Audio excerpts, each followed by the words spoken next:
jumping back in now to talk about what is the antidote to burnout. And I've just been talking about how an internal locus of control, or being able to say that there's something that I can do, is far more adaptive than giving in to a sense that there's nothing I can do about it.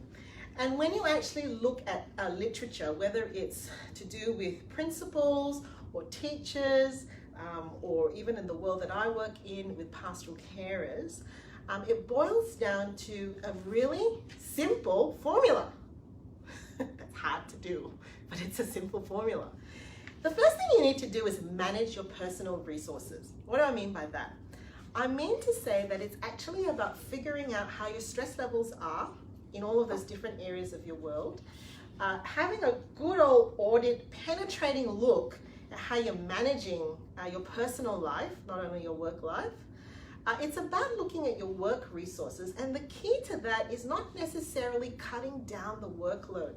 It's actually increasing the meaning of the work that you do. And some of that is internal. A lot of that is internal work. Figuring out, why am I doing this? Right, so 2 weeks ago, I probably got to a stage where I thought, the world's heard enough of burnout. I think I can now go and open up my bakery and master one muffin at a time. Right? I was having a moment.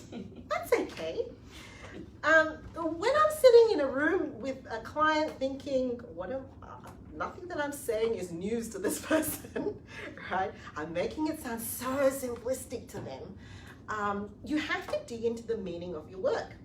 You have to dig in to say, no, the work's not done yet. It's not finished. We've only really scratched the tip of the iceberg. I have to keep going. I have to keep holding on, because you dig into why you do what you do, and I will do an exercise about that. So it's increasing meaning. Sometimes it's about modifying workload and work time. Okay. So how many of you hear work-life balance thrown about a lot? I want to tell you that it's a myth. And it actually feeds into therapists' perfectionistic, unrelenting standards when we talk about work-life balance. I see some nods here. Have you ever thought about this before?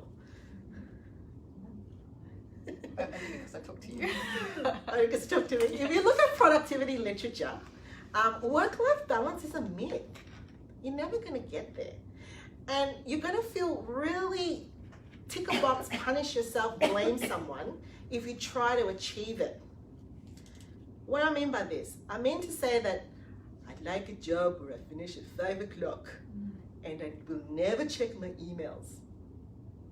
And I will not go on my phone after 6 o'clock.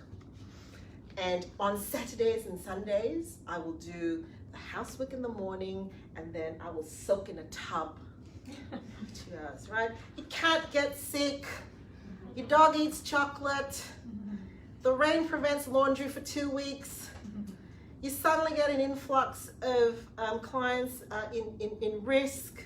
Work-life balance is a myth. And it reinforces perfectionistic messages in therapists, because we feel like we're the phony and the fake, because we're telling other people to get work-life balance and we can't achieve it ourselves. Instead, I suggest that it's all about a skateboard approach. I don't know how to ride a skateboard. Do any of you know how to ride a skateboard? Good, I'm in good company. I think it looks something like this. You get on a skateboard and you have to adjust, right, as you're going. You can kind of look at the terrain ahead of you and figure out how much more adjustment do I need. There's a hill coming up. I'm assuming pebbles might be an issue for someone on a skateboard, I don't know. And you adjust. You're constantly adjusting your center of gravity, as well as your position on the skateboard. And you keep moving. And that's what it means to actually achieve calibration. So I like to call it more these days, not work-life balance, but work-life calibration. We figure out what's going with ourselves, and I'll take you through that in a minute.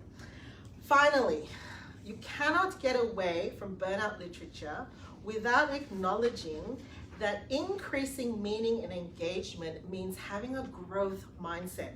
Are you familiar with grit literature? Angela Duckworth, that's the name to look up.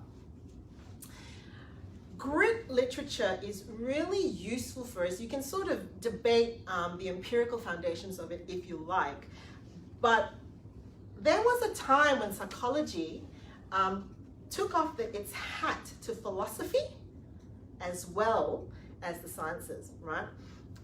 And we come from a heritage of actually not Medicare, not CBT, but from Freud,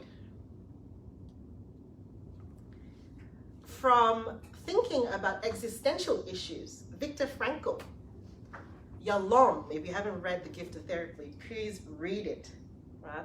If it was so easy, I could write a book on 10 steps to overcome burnout and we'd all be done, make my millions. No. So we come from a legacy of needing to feel pain, embrace pain, push through it, and grow. And for me, I'll tell you what that means for me. If I encounter a case in the clinic because I'm primary supervisor and I get a sense of rising helplessness, I check in on my skateboard. I'm feeling wobbly. What I do about it, I reach out for supervision, I do some reading, I read some journal articles, and then I pat myself on the back and said, you just grew through this.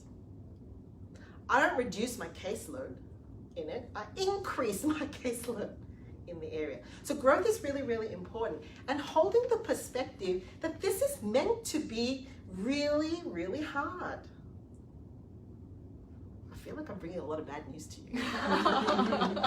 It's meant to be hard and it's okay. I talk about the gift of normalization. Don't we do that with our clients? What is the gift of normalization? It's not just me. It's understandable. It's understandable. It's not just me. We're all feeling it. We feel it together. It's not you. You haven't done something wrong. So having the perspective and not being afraid that it's actually meant to feel this hard. That's the gift of therapy. That is the gift of therapy. So if you read Yalom, he talks about how we need to embrace difficult topics like death. And so therefore, we got to build therapeutic muscle. Do you go to the gym?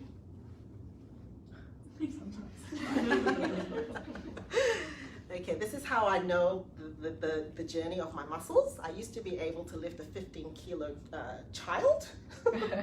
Now I struggle with a 5-kilo bag of rice. So similarly, how do muscles grow?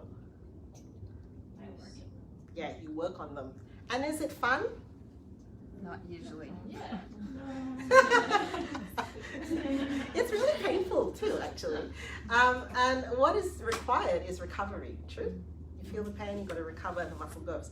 So your therapeutic muscle actually needs to grow.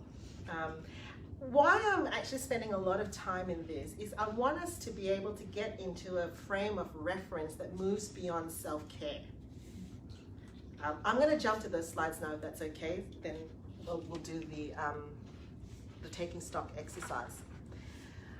I want to talk to you about my passion about self-care and the disservice that I think is being done.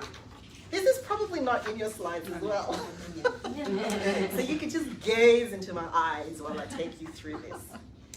Do you know the history of self-care? Where it actually came from? Self-care comes from a civil rights movement.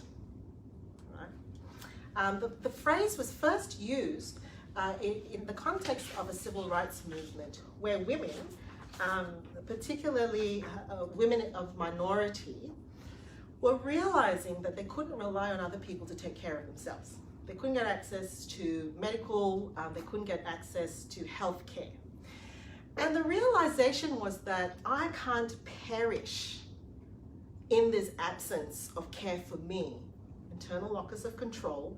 I've got to do something about it, right? So first of all, it came from the awareness that they had to take care of their bodies themselves. But second of all, as the civil rights movement moves on from feminism, and then you actually have equality of race, it also got used in a time where the people who were standing up against discrimination realized that their voice couldn't be snuffed out. Caring for myself is not self-indulgence, it is self-preservation. And that is an act of political warfare, says one activist. It's really small, I have to put on my glasses now to read the other one. It says, self-care has to be incorporated into all our efforts. This is something new. This is something I have learned from younger generations. I had to learn from younger people that it's as important to take care of yourself and to do this within a collective context. So yes, this means exercising the body. Yes, this means finding a place for spiritual expression. This holistic approach to organizing is, I think, what will eventually move us along the trajectory that will move us to more victories. Do you see that? So self-care is not what I like to say, this picture. It is part of it. I've had at least 3 in the last 2 weeks. Self-care is an act of defiance that says, I will not go down.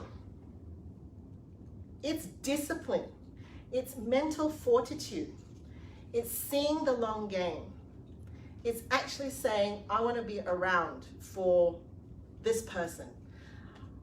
My message isn't finished yet. You get what I'm saying? And so self-care is our responsibility. It has to be our responsibility. We can't roll our eyes at it. We can't neglect it. So whenever someone says to you self-care, I want you to remember that it came from a season of time where women, communities and societies said, I will not go down. Okay? And that's enough now for you life people. You have to get me in.